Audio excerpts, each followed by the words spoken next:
ನೋಡಿ, ಬಳ್ಳಾರಿ ಜೈಲಿಗೆ ಎಂಟ್ರಿ ಕೊಡಬೇಕಾದ್ರೆ ದರ್ಶನ್ ಸ್ಟೈಲಿಶ್ ಆಗಿ ಎಂಟ್ರಿ ಕೊಟ್ಟರು. ಒಬ್ಬ ಖೈದಿ ಅನ್ನೋದು ಕಿಂಚಿತ್ತು ಯಾರಲ್ಲೂ ಇರಲಿಲ್ಲ. ಆತ ಏನೋ ಗಾಗಲ್ಸ್ ಹಾಕ್ಕೊಂಡಿದ್ದಾರೆ, ಅದನ್ನು ಇಟ್ಕೊಂಡಿದ್ದಾರೆ, ಕೈಯಲ್ಲಿ ಕಡಗ ಇದೆ, ಕೆಂಪುದೇನೋ ದಾರ ಕಟ್ಕೊಂಡಿದ್ದಾರೆ, ಒಂದು ಕೈಯಲ್ಲಿ ಪುಲ್ಲೋವರ್ ಇಟ್ಕೊಂಡಿದ್ದಾರೆ.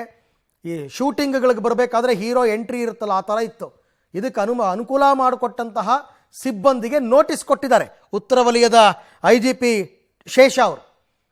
ಪಬ್ಲಿಕ್ ಟಿವಿ ಜೊತೆ ಮಾತನಾಡಿದ್ರು ಅವರು. ಆಮೇಲೆ ವರದಿಯನ್ನು ನೋಡಿ ಅವರು ನೋಟಿಸ್ ಕೊಟ್ಟಿದ್ದಂತೆ. ಪಬ್ಲಿಕ್ ಟಿವಿ ರಿಪೋರ್ಟ್ ನೋಡಿ ಅವ್ರು ನೋಟಿಸ್ ಕೊಟ್ಟರು. ಹೆಂಗೆ ಇದೆಲ್ಲ ತೆಗಿಸ್ಬೇಕಲ್ವಾ, ಒಬ್ಬ ಕೈದಿಯನ್ನು ಹೆಂಗೆ ಕರ್ಕೊಂಬರ್ಬೇಕು ಅಂತಕ್ಕಂಥದಕ್ಕೆ ಒಂದು ಪ್ರೋಟೋಕಾಲ್ ಅಂತ ಇರುತ್ತೆ.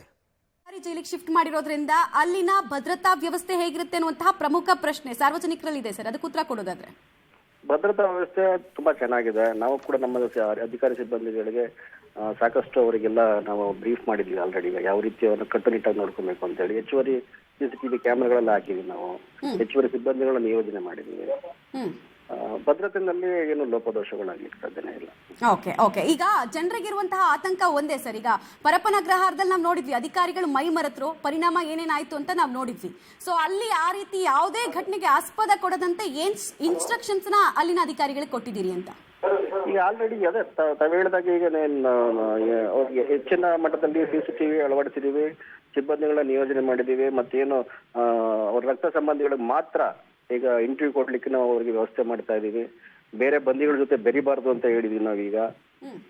ಅವ್ರ ಅಡ್ವೊಕೇಟ್ಸ್ ಮಾತ್ರ ಮಾತಾಡ್ಲಿಕ್ಕೆ, ಅಡ್ವೊಕೇಟ್ಸ್ ಮತ್ತೆ ರಕ್ತ ಸಂಬಂಧಿಗಳು ಮಾತಾಡ್ಲಿಕ್ಕೆ ಮಾತ್ರ ಪ್ರಾವಿಷನ್ ಮಾಡಿದೀವಿ. ಮತ್ತೇನು ಜೈಲ್ ಆಹಾರ ಏನಿದೆ ಅದನ್ನ ಮಾತ್ರ ಕೊಡ್ಬೇಕು, ಹೊರಗಡೆ ಫುಡ್ ಯಾವುದು ಕೂಡ ಸಾಧ್ಯನೇ ಇಲ್ಲ ಕೊಡ್ಲಿಕ್ಕೆ ಅಂತ ಹೇಳಿದ್ವಿ. ಮತ್ತೆ KSIS ಸೆಕ್ಯೂರಿಟಿ ಫೋರ್ಸ್ ಇದೆ ನಮ್ಮ ಕಾರಾಗೃಹದ ಹೊರಭಾಗದಲ್ಲಿ. ಅವರು ಕೂಡ ಕಟ್ಟುನಿಟ್ಟಿನ ಕ್ರಮ ತೆಗೆದುಕೊಳ್ಬೇಕು. ಯಾವುದೇ ರೀತಿಯಾದಂತಹ ನಿಷೇಧಿತ ವಸ್ತುಗಳು ಒಳನುಸುಳಬಾರದು ಅಂತೇಳಿ ಎಲ್ಲ ನಾವು ಸ್ಟ್ರಿಕ್ಟ್ ಆಗಿ ಅವರಿಗೆ ಇನ್ಸ್ಟ್ರಕ್ಷನ್ಸ್ ಎಲ್ಲ ಕೊಡಲಾಗಿದೆ ಈಗಾಗಲೇ. ಸರ್, ಇದ್ರ ಜೊತೆಗೆ ನಾವು ದರ್ಶನ್ ಎಂಟ್ರಿ ಆಗ್ಬೇಕಾದ್ರೆ ನೋಡ್ತಾ ಇದ್ವಿ, ಟಿ ಶರ್ಟ್ ನಲ್ಲಿ ಕೂಲಿಂಗ್ ಗ್ಲಾಸ್ ಇತ್ತು, ಹ್ಯಾಂಡ್ ಕ್ರೇಪ್ ಬ್ಯಾಂಡೇಜ್ ಇತ್ತು. ಇದೆಲ್ಲ ಏನ್ ಕತೆ ಅನ್ನುವಂತಹ ಪ್ರಶ್ನೆ. ಅದು ಬ್ಯಾಂಡೇಜ್ ನನಗೆ ಗೊತ್ತಿಲ್ಲ. ಟಿ ಶರ್ಟ್ ಅಂದ್ರೆ ಸಾಮಾನ್ಯ ಮನುಷ್ಯ ಆಕ್ಚುಲಿ ಟಿ ಶರ್ಟ್ ಹಾಕೊಳ್ಳೋದು ತಪ್ಪೇನಿಲ್ಲ, ಟಿ ಶರ್ಟ್ ಏನ್ ತೊಂದರೆ ಇಲ್ಲ. ಬಟ್ ಏನ್ ನಾನು ಅಬ್ಸರ್ವ್ ಮಾಡಿದ ಆಕ್ಚುಲಿ ಮೀಡಿಯಾದಲ್ಲೇ ಏನು ಗಾಗಲ್ಸ್ ಹಾಕೊಂಡು ಬಂದಿದ್ದಾನೆ ಆಕ್ಚುಲಿ ಆತ. ಗಾಗಲ್ಸ್ ಹಾಕೊಂಡ್ರೆ ತಪ್ಪು ಆಕ್ಚುಲಿ. ಅವ್ರದ್ದೇನು ಬಿಲಾಂಗಿಂಗ್ಸ್ ಇತ್ತು ಅದನ್ನ ಕನ್ಸರ್ನ್ಡ್ ಎಸ್ಕಾರ್ಟ್ ಅಥಾರಿಟಿ ಅವರು ನಮ್ಮ ಜೈಲ್ ಅಥಾರಿಟಿ ಪಡ್ಕೊಂಡು ಅದನ್ನ ಮತ್ತೆ ಇವರಿಗೆ ಹ್ಯಾಂಡ್ ಓವರ್ ಮಾಡ್ಬೇಕಿತ್ತು. ಇವರು ಎಸ್ಕಾರ್ಟ್